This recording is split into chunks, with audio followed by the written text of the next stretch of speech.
So we're back with another video. Um, the next story. This is part 3, and it says, "When I wake up, everything will be all right." There are scary stories here about a subway car, a shopping mall, and other dangerous places.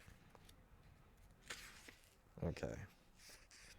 The first story is, "Oh Suzanne." Well, Susanna. Susanna and Jane shared a small apartment near the university where they were students. When Susanna got back from the library one night, the lights were out and Jane was asleep. Susanna undressed in the dark and quietly got into bed. She had almost fallen asleep when she heard someone humming the tune to the song, "Oh, Susanna." "Jane," she said, "please stop humming. I want to get some sleep." Jane didn't answer, but the humming stopped and Susanna fell asleep. She awakened early the next morning, too early. She decided and was trying she wait, Too early she decided and was trying to get back to sleep when she heard the humming again.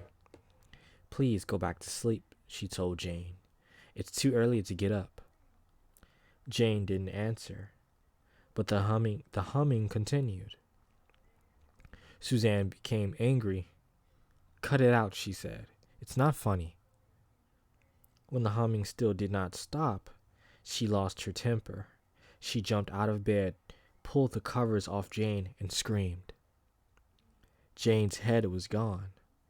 Somebody had cut her head off. Cut off.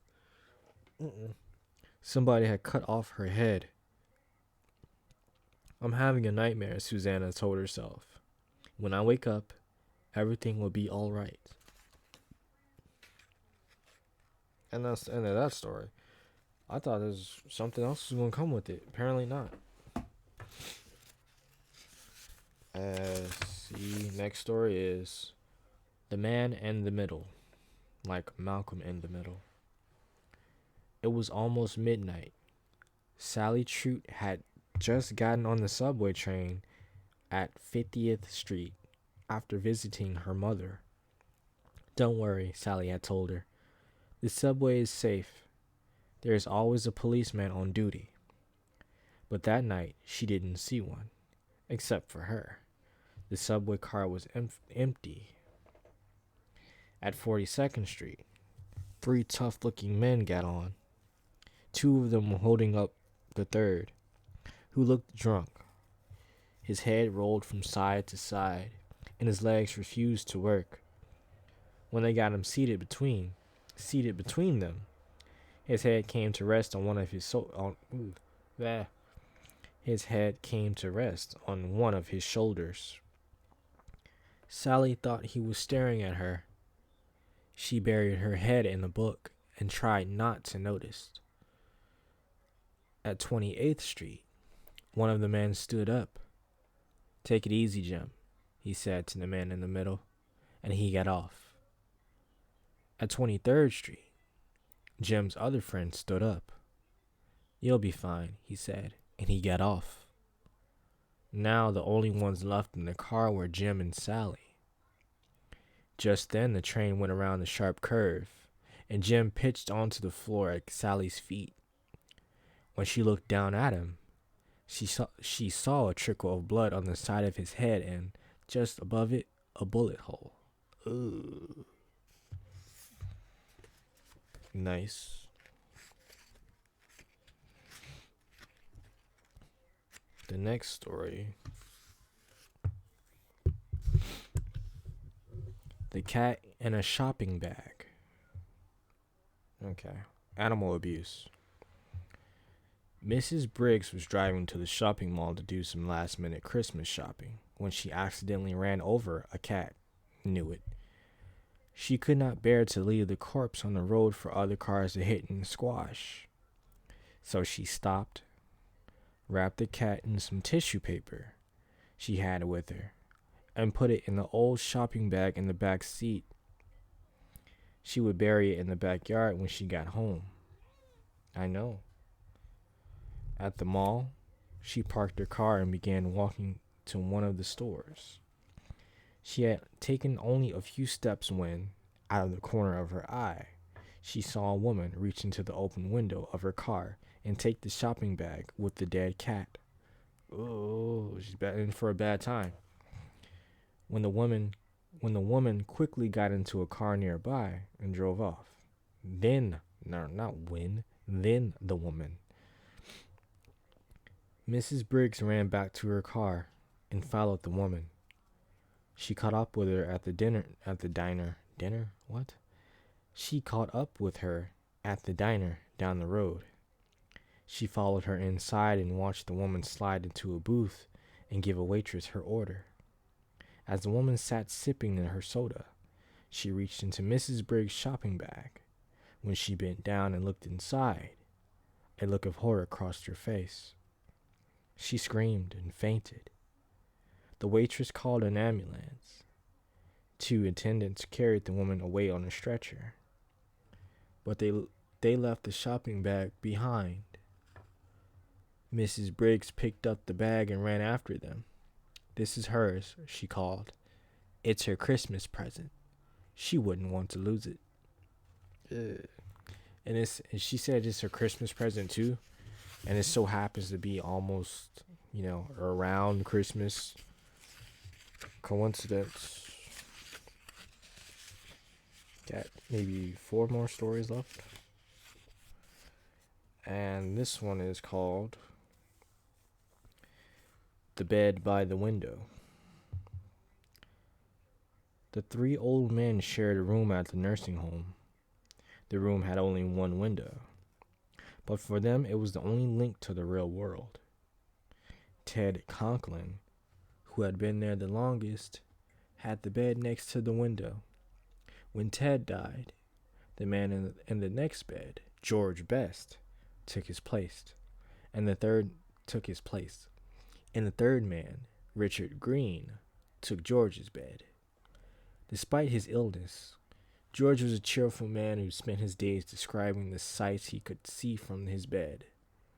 Pretty girls, a policeman on horseback, a traffic jam, a pizza parlor, a fire station, and other scenes of life outside.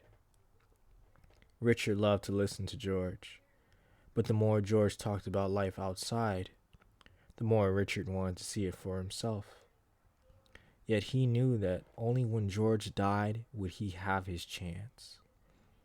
He wanted to look out that window so badly that one day he decided to kill George. Is it that serious? It's that serious. He's going to die soon anyway, he told himself. What difference would it make?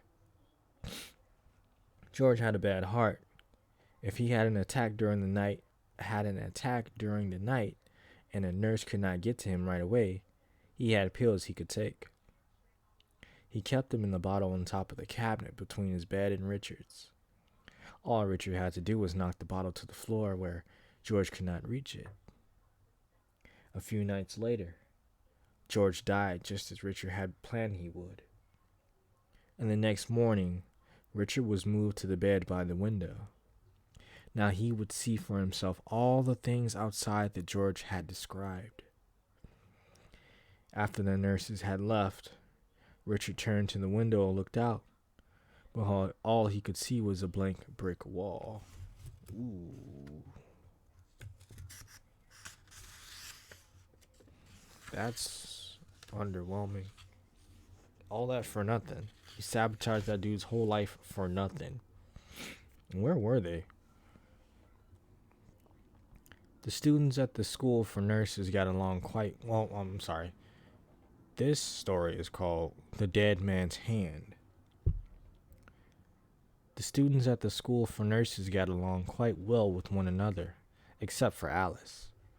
The trouble with Alice was that she was perfect. At least, that is how it seemed to other students.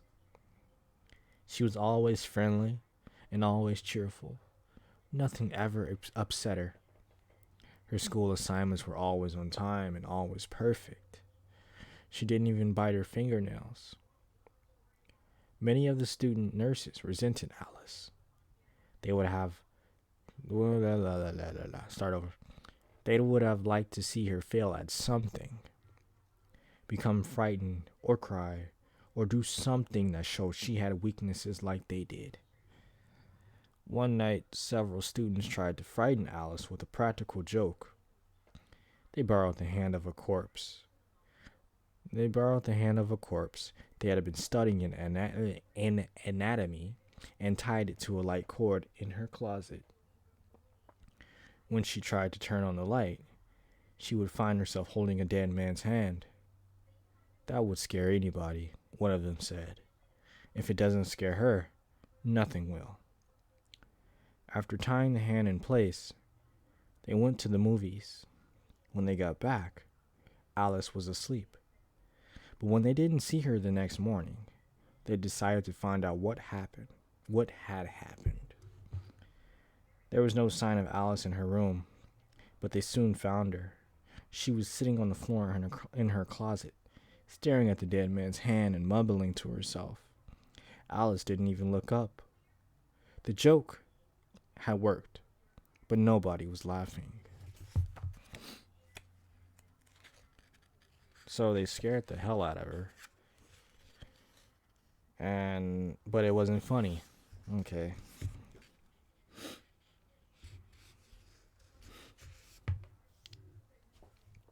The next story is a ghost in the mirror. Mirror. Okay. This is a scary game that young people sometimes play, trying to conjure up a ghost in their bathroom mirror. Many don't really believe that a ghost is going to appear, but they try to raise one anyway, for the fun and the excitement. Some are willing to settle for any ghost, but others have a practical ghost in mind. One of these is a ghost named Mary Worth, who also is known as Mary Jane. Ha ha ha. And Bloody Mary. I don't smoke weed, but of course Mary Jane is another thing. She is the heroine of an old comic strip, but some say she actually was a witch who was hanged at the infamous witch trials in Salem, Massachusetts in 1692. Another of these ghosts is La Llorona. I love this urban legend ghost. She's one of my favorites. I even seen the movie, which I really liked. I just like the way her name sounds. La Llorona, the crying woman. Okay, I'm going to read that sentence again just so I can say her name. Another of these ghosts is La Llorona, the weeping woman who wanders the streets of cities and towns from Texas to California and throughout Mexico, looking for her lost child. Still another is Mary Wales, a young woman who is supposed to have been killed in a car accident in Indianapolis, Indiana, about 1965. Her ghost is one of the vanishing hitchhikers. It is said that again and again, she thumbs a ride home in a passing car, then vanishes before she gets there.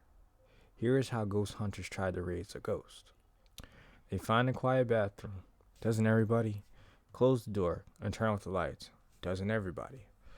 While they stare at their face in the mirror, of course, they repeat the ghost's name, usually 47 times or 100 times.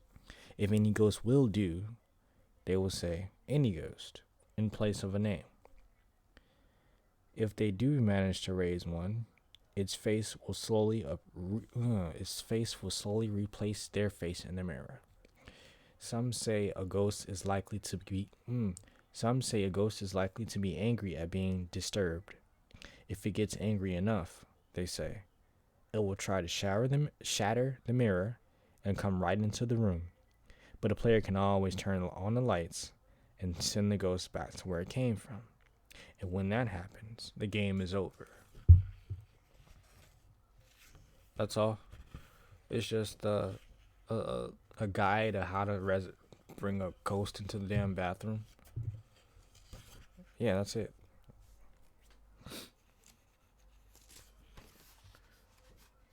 The next movie, what? The next story is called The Curse. And this is the last one. This one is this one starts off as my dad's friend Charlie Potter was a small, nervous man who was always looking around as if he was in some kind of danger. After he told me this story about his college fraternity, I understood why. The frat doesn't exist anymore, he said. It was banned years ago. We had just 9 members at that point, and we're taking in 2 more. Jack Lawton and Ernie Kramer. One night in January, just about this time of year, the 9 of us took them out into the country for their initiation. We took them to an old deserted house where 2 men about our age had been murdered recently. The murderer was still at large. We gave Jack a lighted candle and told him to go up to the 3rd floor. Stay there for an hour, we told him, then come back down. Don't speak. Don't make any noise. If your candle goes out, carry on in the dark. From where we were standing, we could see the light from Jack's candle moving up the stairs to the 2nd floor, then to the 3rd. But when we got to the 3rd floor, his candle went out. We guessed that he had came to a drafty corner and the wind blew it out. But when the hour went by, he didn't come down. We weren't so sure. We waited another 15 minutes and got more and more nervous. So we sent Ernie Kramer up after him. When Ernie got to the 3rd floor, his candle also went out. We waited 10 minutes, 20 minutes, but there was no sign of him either. Either of them, I'm sorry. Come on down, we called, but they didn't answer. Finally, we decided to go and get them. Armed with flashlights, we started up the stairs. It was quiet and dark as the grave in that house. When we got to the 2nd floor, we called out again, but there was no answer. When we got to the 3rd floor, we walked into a great big open space like an attic. Jack and Ernie weren't there, but we saw footprints in the dust. These led to a room on the other side of the attic. That room was also empty, but there was fresh blood on the floor, and the window was wide open. It was about 25 feet to the ground, but there was no ladder or rope in sight that they could have used to get down. We searched the rest of the house and the land around the house and found nothing. We decided that they were playing a trick on us. We figured that in some way they had escaped through the window and were hiding in the woods. The blood on the floor was to throw us off the track. We guessed they'd show up the next day with a lot of stories and a lot of laughs, but they didn't. The next day we told the dean of men what had happened. He reported it to the police. The police didn't find anything either, and after several weeks, the search ended. To this day, no one knows what happened to Jack Lawton or Ernie Kramer. There isn't much more to tell, he said.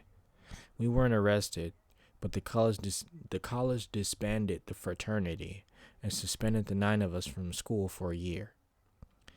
The strangest part came after we graduated. Someone must have placed a curse on us.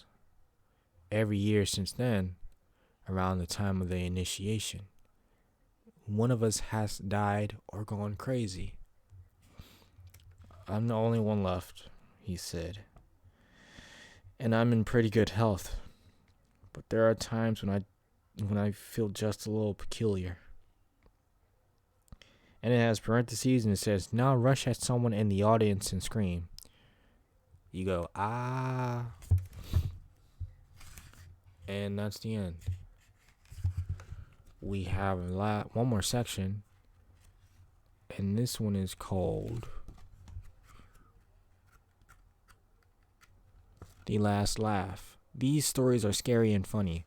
I think in the other book they had a section of stories that were supposed to be scary and funny at the same time. I wish to wash your windows. And for this one, this section, I really liked. No, The Man in the Middle. I like that one. And the ghost story, I forgot what that was already because I closed the book. It had La La Llorona in it. I'm glad they mentioned that. So I'll say the story, my favorite one, it was the one with. Damn, I forgot it already. Why am I? My mind is about as good as a goldfish. The Man in the Middle, because the bullet wound in his head, I can just visualize that and just wonder what happened. It's kind of sick to just let a dead man on the train like that and leave him there. So I'm gonna end this here, and hopefully soon we get to the next session. Not session. Well, it could be a session. Next section. Have a session for the next section there sometime soon. And we can only hope that it's going to be good, right? Right.